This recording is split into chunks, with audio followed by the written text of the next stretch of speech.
Rocky. Kasi nakakatuwa na marinig na pati yung boardwalk na alala niya. In fairness na wala nga sa timeline niya sa isip. Mas maganda kasi yung kwento namin eh. Kasi talagang nag-start from way back talaga. Hindi lang ABS-CBN. And then ang daming mga close encounters na hindi mo akalain, nandito kami ngayon together. Ang sarap sa feeling. Actually, pag kinukwento namin, parang kailan lang yung feeling, no?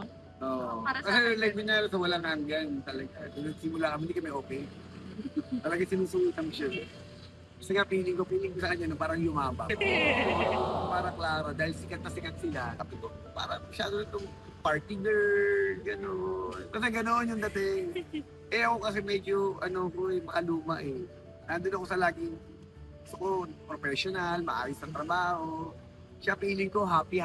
The usual kabataan, alam naman natin. Na maalaga ka sa babae kasi. Eh yun nga. Lagi siyang may fear. Eh syempre, di ba, pag party, pagka hindi ka safe, may ganun na siya talaga.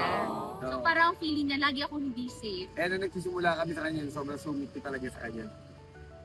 And then habang nagtitake kami, shoot. Hindi niya rin ako gusto kasi feeling niya napakasumit ko.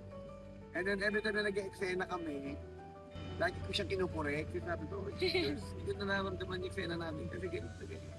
Siya naman galit na galit sa akin. No? Pero yung totoo lang, yung iniinis ko lang siya.